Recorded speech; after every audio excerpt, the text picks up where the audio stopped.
When I started as a nomad 9 years ago, I was one of the only podcasters. Most were programmers or did some drop shipping or Amazon reseller. There were some graphic designers and web designers as well, of course. And now it's kind of evolved to more and more, but I've never heard of anyone with a job like the one RJ has. So, RJ, what's your job? Yeah, so my name's RJ Macalanda, and I travel and fish for a living. In fish. Yeah, and fish. This episode is brought to you by Visit Estonia, the most digitally advanced country in Europe and virtual home for many digital nomads. Welcome to the brand new episode of the Nomad Summit podcast with an interesting guest today. We have RJ with us, who is a Nomad Summit regular, was a guest at the old Nomad Summits before COVID and showed up at the first revival version this year in January in Chiang Mai as well. And so he has a lot to share with us, not only about his Nomad Summit experience and how the Nomad Summit has had an influence on his journey, but also he has a very special job. So, RJ, what's your job? Yeah, so my name's RJ Macalanda, and I travel and fish for a living. In fish. Yeah, and fish. My whole life revolves around traveling and fishing, and so it's a bit of a unique title, and it's been years in the making. It always kind of evolves, but that's what I tell people I do. Yeah. But how did that happen? Do you just have a passion for fishing? Yeah. Let's back up all the way, I guess. So my mom is from a fishing village in the Philippines, a really small town, and that was the family business. So my grandpa had this giant fishing boat, had 80 employees, and then he just provided for the village. So it's always been in my blood, basically. Then I was born and raised in Texas, and that's kind of one of the fishing hubs in the U.S. So I've just always been around fishing. By school, I'm trained in marketing. So I am a strategic marketer. I've been everywhere from all the way to, let's say, experiential marketing was where I started out. Walmart, Dell, Tyson, Anheuser-Busch, all the Fortune 50s. And then got into digital marketing. And then that's where I actually had the choice of what do I want to do? And it was a mix of my parents fighting me to get a proper corporate job, which fell into. So that was insurance. And I was an insurance broker. So I was driving around town working 60 to 80 hours a week trying to get business. And then almost crashed my car 3 times because I just didn't get enough sleep. So I was falling asleep at the wheel, and then got back to the office and I said, I think there needs to be something else going on in my life. I think I need to figure out what I really want to do. And I took a look at the office and I said, okay, this person's 10 years ahead of me, 20 years ahead of me. Is that the lifestyle I want to live? I don't think so.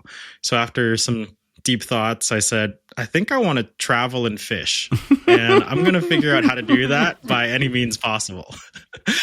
So I looked up, how to make money online. And then I went down the rabbit hole. And then eventually I found Nomad Summit. And the idea was to go to Asia, try to find, work or developers or something that I can, take from there and then bring to the US, and then something will happen. So I was just in that research phase. But after the Nomad Summit, I was like, wow, this is incredible.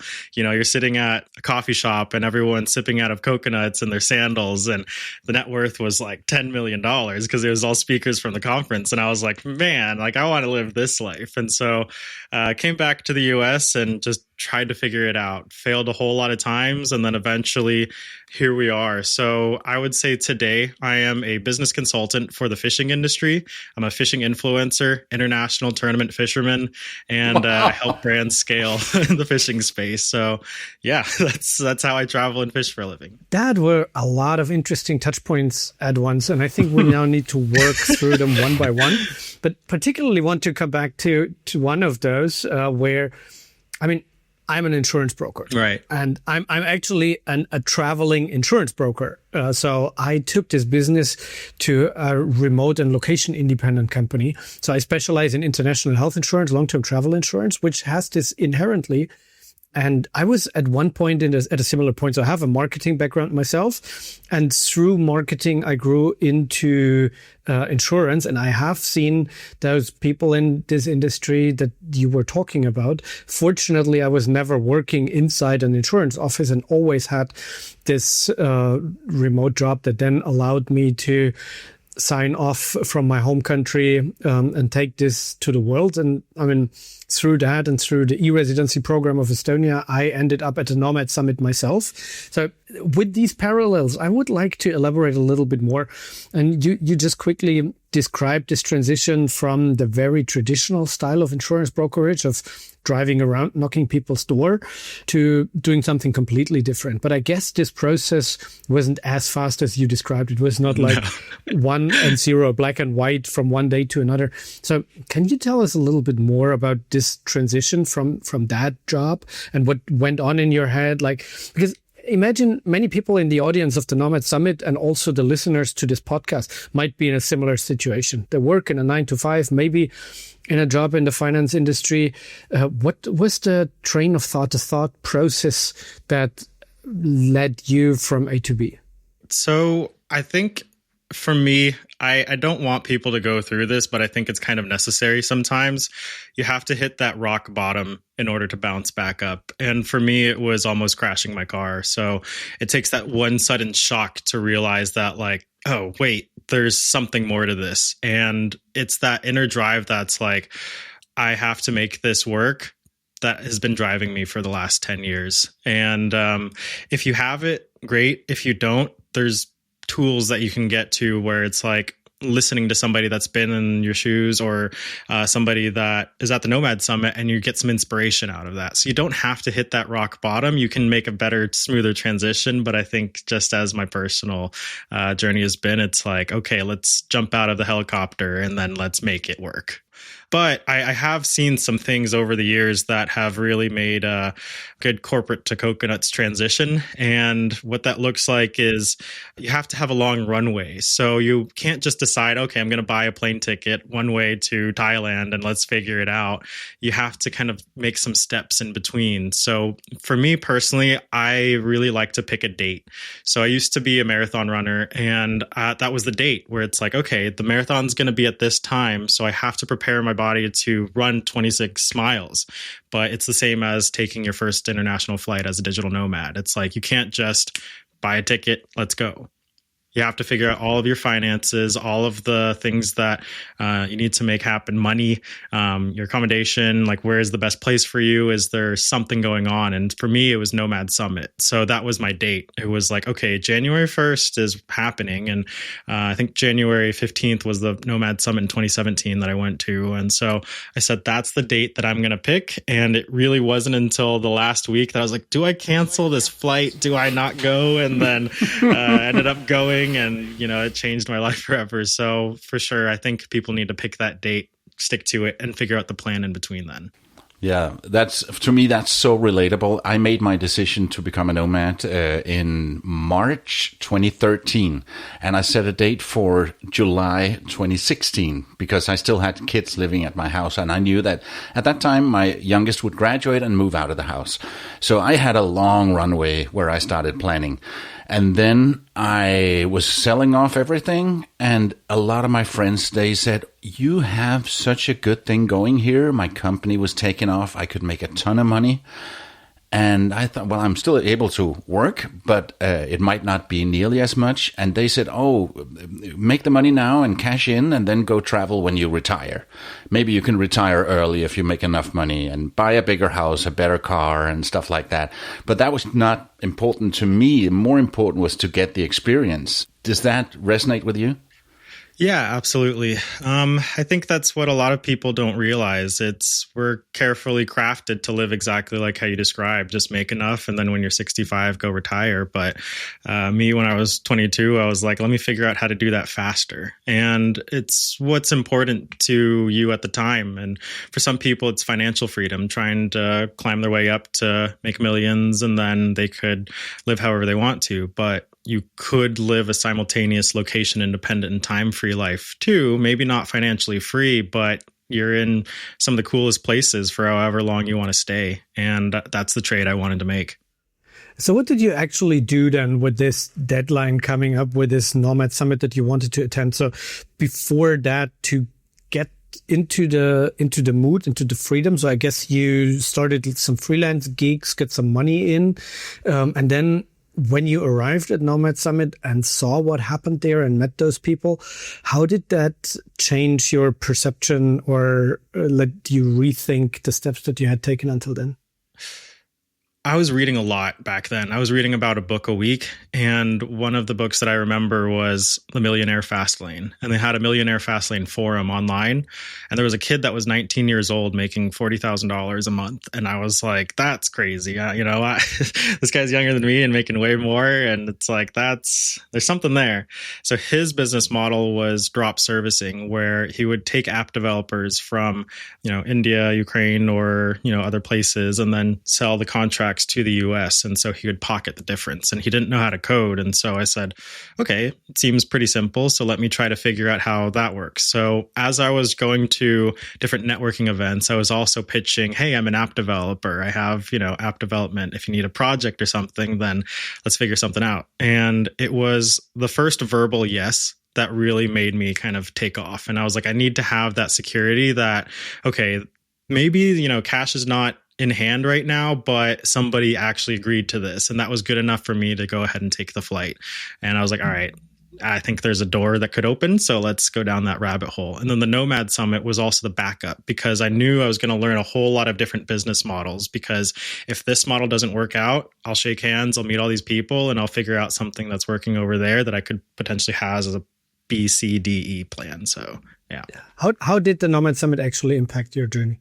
Yeah, during the Nomad Summit, that's where it was mostly inspiration, and the business models were completely different, like drop shipping, and people were doing Amazon, people were doing all sorts of different things, but I tried it all. So I remember like I would spend, the whole day trying all these different business models until 4 a.m. with, people at a co-working space, and it was great. But, I dabbled a little bit in it, and then I realized like, okay, what does this look like 10 years ahead? Is that something I actually still want to do? Because fresh off of my head was like, I don't want to do insurance for the next 10 years. So is this business model something that I also want to continue? And that's kind of been my superpower for marketing, for even fishing. It's like, how can you foresee the future of like, is this going to work out? And I play out all those scenarios until it's like, okay, this is not going to work out for me personally. I see how it's good, but it's not the model that I want to go after.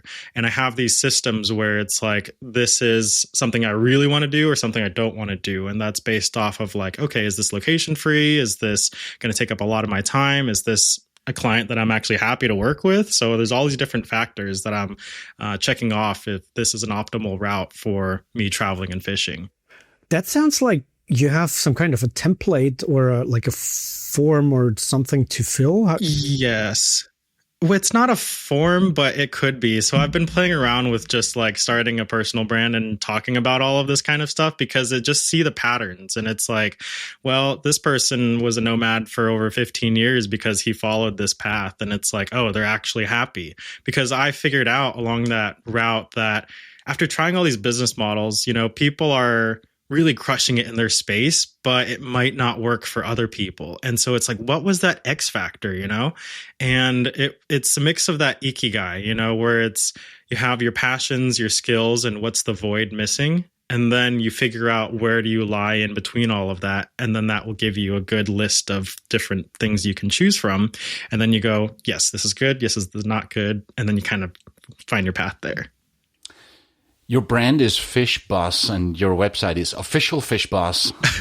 Can you explain a little bit more what it is that you do? How do you make your money? Yeah. So fast forward after the Nomad Summit, I was doing digital marketing. So I worked for a marketing agency, and that's where I had really great clients. Then COVID happened. So I started my own agency, Musical Chairs happened. And then it's like, well, I can't travel anymore. So let's dive into the marketing space. And so started my own agency, and then eventually got tired of not working with clients that I actually like the product. So I was doing like triathlon stuff, and I can barely ride a bike. I can't swim. So it's like, why am I working on triathlon? And I was in the music space and sound equipment. And it's like, well, this is great, but I like fishing, So also during COVID, fishing and recreation just went through the roof. I saw the golf industry explode. I saw bicycles explode. And it was just, I think this is the right move. So what happened was I was balancing between, do I work for this client that is going to pay a crazy amount of money, but I know I'm only going to last a year because I'm not passionate about the products? Or do I start my own brand? And what a combination of things happened. It was, okay, me and my fishing buddy were going out fishing, and we're driving around, and we're like, man, we spend so much money on this stuff. How can we expense it, And I was like, well, if we become guides, then we could, buy all the products, take the boat out, take some clients out, and then you could expense it that way. Or you could start a fishing brand. I was like, wait a second, I could start a fishing brand. And so I was playing around with this idea of like, do I start my own business after being a marketer for years? And then do I go down this path of picking this really good client that wasn't remote?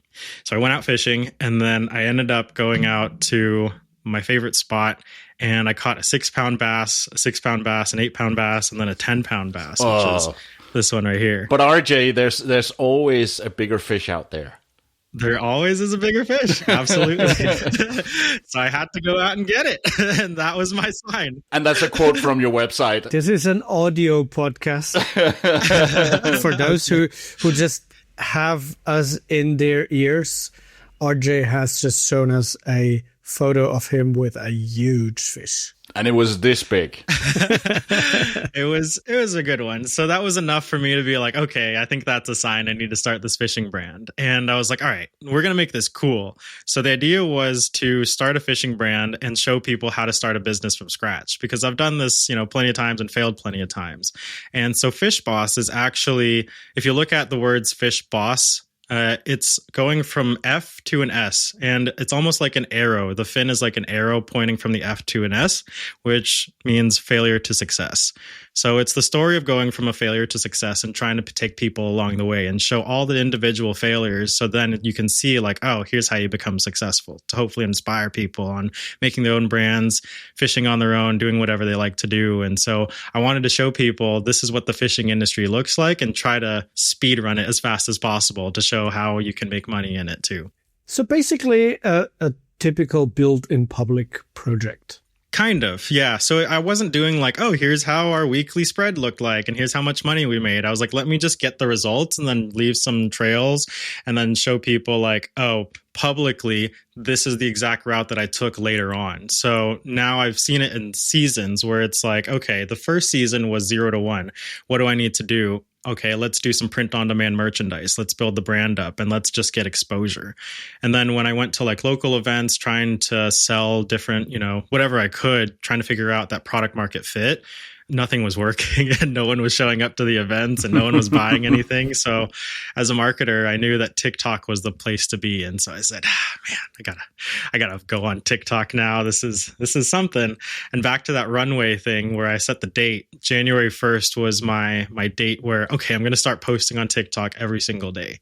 And that's where it was like, I don't want to do this. I'm not really a public facing guy, but you got to do it. I got to show the people, got to do it for the plot. So after my first day of posting, I was like, okay, we're doing it, we're going, and that's where I'm focusing on. Just have to hyper focus on one social media platform, and I'll be the TikTok guy in the fishing space.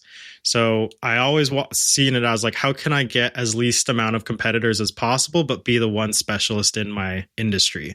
And TikTok was the place where it was underserved. So after 2 weeks, I got my first viral video, and then it was a consistent 1,000 followers per day. And then I reached 100,000 followers in about 4 months. Whoa. And so when I reached around 60,000, that's where I was like, hey, iron's hot to all these brands. Do you want to know what I'm doing? So on the back end, I was telling brands, this is how I'm growing on social media. And that's how it's getting clients. And I was also going to different expos. And so I would film in public and show people like, hey, here's the latest product. And then that's what I would be posting on my social media. And then I would get all of this goodwill from the fishing industry because I was doing that for free for every single brand that came to me. And then I would build this huge credibility that's like, I know what I'm talking about. And here's the latest, greatest in the space. And then I would go to the brands on the back end and say, if you want to know how I did it, then let's talk. And then eventually that leveled up to the next level, worked with a whole bunch of influencers in the space. And then the brands just kept getting bigger and bigger and bigger till I worked with one of the top 5 brands in the fishing industry globally. And then that enabled me to travel around to different countries on their dime, which was great, and going to different fishing manufacturers, and then living in China for about 6 months and actually like figuring out from the roots, where does the fishing industry start, talking to brands all along the way, helping them grow on social. And then here we are. So that's how I scaled it. Before we continue, a quick shout out to our sponsor, Visit Estonia. If you're a remote worker dreaming of a digital-friendly base in Europe, Estonia should be on the top of your list. It's one of the most digitally advanced countries in the world, home to a thriving startup scene and an international community of nomads. There are 2 powerful ways Estonia can support your lifestyle. The Estonian Digital Nomad Visa lets you live and work legally in Estonia for up to a year. No visa runs, no gray zones. And if you're more interested in starting or running a business remotely, Estonia's e-residency program gives you access to their world-class digital business infrastructure, no matter where you are in the world. I've spent time there myself, and I can tell you the freedom, the community, and digital ease is the real deal. And in fact, Nomad Summit is registered as a company in Estonia for good reasons. We dropped the link to both things in the show notes. So what does your lifestyle today look like? If you take like an average week in 2025, right now you're in Texas? Are you back home in Texas now? Texas is my base, and it's always been my base for, last 10 years. Friends and family are here, so I always made it a point to come back. And even when I was traveling full time before COVID, I would always come back at least once a month. So I do 3 weeks in one place and come back for a week in Texas. But my typical week in 25 is it kind of varies, and that's how I like it. I don't like the same thing over and over and over again. So 2025, I actually left my large client because they wanted me to come back to China for 6 months. And I said, I want to try my freedom again. So I became a consultant for them. And then it's just as needed basis. But now I'm focusing on inventors and founders. If they want to, scale their social media or grow their marketing through social first, then I'm branching out of the fishing industry and making my TAM bigger. What does it look like day to day? I'd say I work a 4-hour work week on this kind of stuff. So I work about 1 hour per each client. And the way that happened was when I had my biggest client, which was definitely more than 40 hours a week. It was a lot. I said, I still need to make this group coaching work. So how can I still get clients on the back end and decrease the amount of time that I spent with them? So I had this program where it was just 1 hour a week, and then I could actually work on the big one. So, yeah. How many hours a week do you have a fishing rod in your hand? Whenever I can.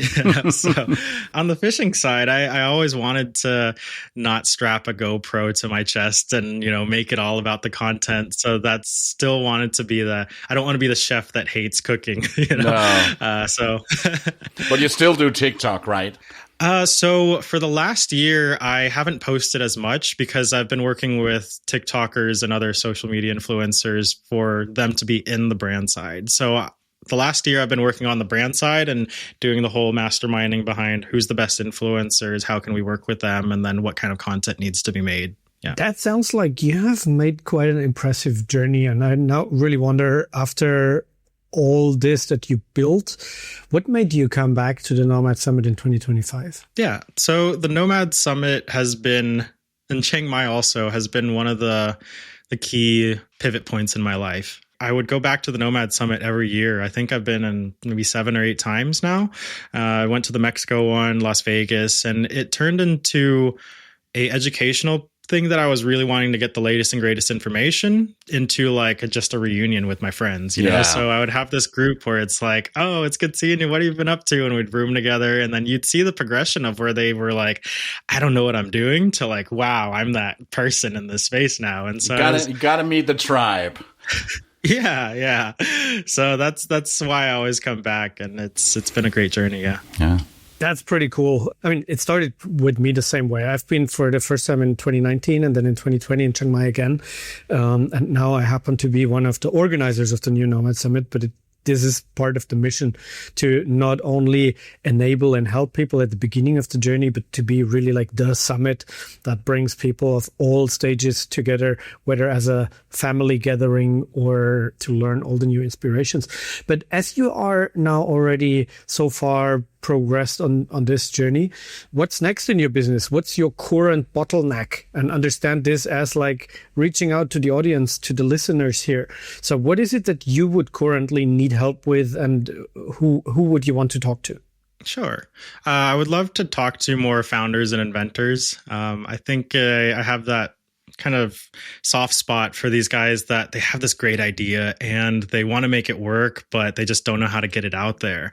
And they have, all the different inventions just playing in their head, and maybe they even materialize it, but they just can't make it happen. And so I really like working with those kinds of clients. And then also if a giant brand has a big product too, and it's like, oh, I want to find the next Yeti, I want to find the next thing that was like, oh, have you seen this before? Yeah, I made that happen. That would be cool.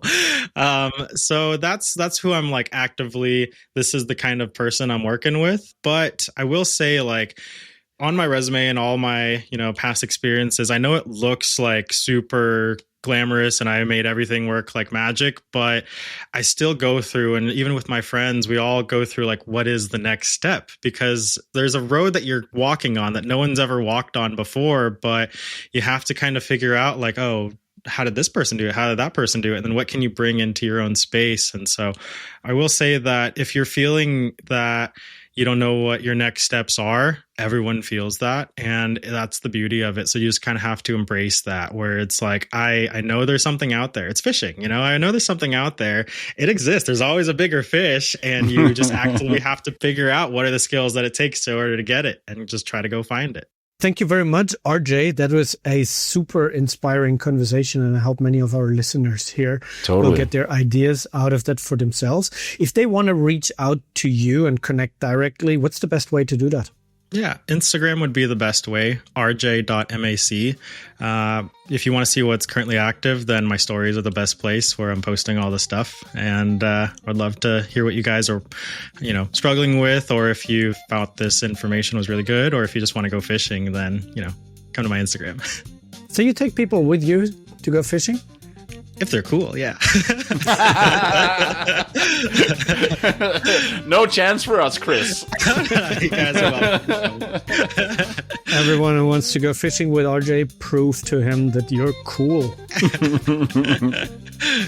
Thank you so much for taking the time. Yeah, thank you guys so much. One way to prove to us that you're cool is if you subscribe to this podcast. And if you know other people who might be interested in starting this journey, recommend the podcast to them. And then hopefully let's meet at a Nomad Summit, whether the big one in January in Chiang Mai, or we have one coming up in Estonia this year in August, where it's all about remote work and remote employment. So if you're at the beginning of this journey and maybe at the point where RJ was earlier on having this office job, and you want to not start fully with your own business and the full responsibility, but maybe with an employment, with a remote job, then look it up on our website, nomadsummit.com. You will find all the details about the August event that is focusing about remote work and remote employment. And listen to you next week. Produced by radioguru.co.uk.